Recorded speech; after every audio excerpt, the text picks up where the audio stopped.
Hey, what is up YouTube? So the title of this video is going to be something like deadlifting 675 at commercial gym. Not so much because I'm seeking attention, more so because I want to talk about competition standard versus commercial gym or regular gym setup. So I don't train at a powerlifting gym for two reasons. The first being that powerlifting gyms are like 3 times the price. And the second reason is that they are far as F. So in the scenario that I have easy access to a powerlifting gym, of course I would sign up in a heartbeat, even if it was 3 times the price. But because of distance, I'm sticking to a commercial gym for at least a little while. Okay, now getting back on track to where we're talking about powerlifting gym versus commercial gym.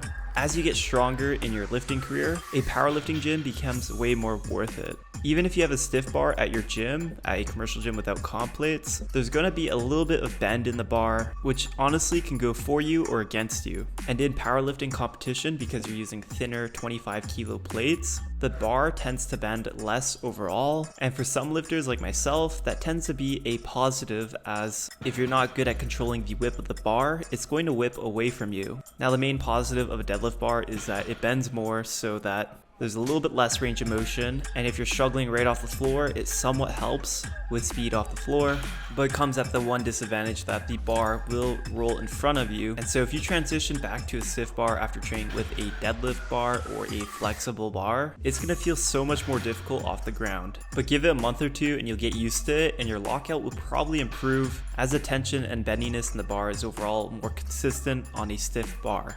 After you go above 6 plates, there's gonna be more whip. And what the whip does is that as you're pulling and initiating, well, conventional, the bar is gonna bend more, which might help initially off the floor, but because it bends a lot, and if you lose position like I was, and I was pulling kind of aggressive off the ground, the bar wants to kind of swing you out of position. So as you saw on my 3rd rep, it came off the floor, but my legs kind of just locked out behind me, resulting in a failed lift, and I wasn't strong enough, so I should have went for the 3rd rep. Moving forward to the next block, we'll be training with a stiff bar, probably a monster gym. But I want to show you one of the benefits of a bendy bar is that sumo, if you pull with the bar touching your shins, it's actually be a lot easier with the bar whip, because naturally you have to stay very close to the bar. So I'll show you a double.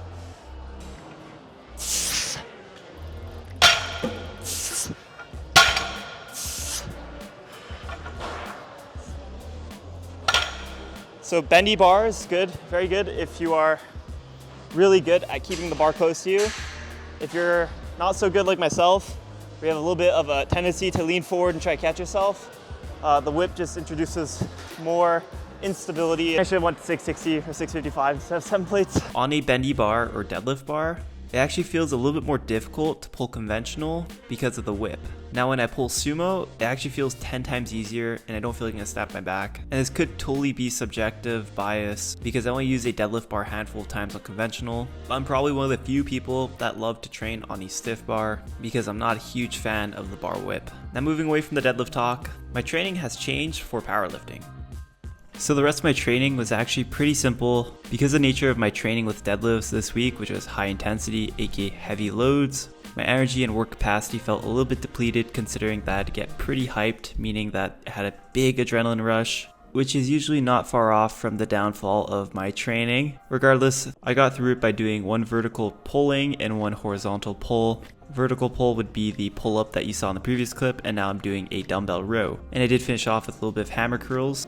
The workout doesn't seem to be a whole lot, but that's to be expected, especially after doing a really heavy day on deadlifts, squats, or bench press. So always be mindful of your recovery, because the goal of training isn't to beat the crap out of yourself so that you cannot recover for the following week. If you're natural and you do care about the long-term progress of your strength and physique, don't try to destroy yourself every single workout. There is time for it, but at the end of the day, if you train too hard, which there is such thing, you're going to be running your wheels in the mud, meaning pushing your work capacity to the absolute limit will result in fatigue carryover for the following week. After my compounds on RP 9 weeks, I usually take it pretty easy and try to auto-regulate by doing less volume to take some of the stress off my body so I can recover for following weeks of training. And that's about it. I hope you enjoyed the video. Thank you everyone that used my support code JustLee on Young LA. It's been a tremendous help. I want to say thank you everyone. Peace out.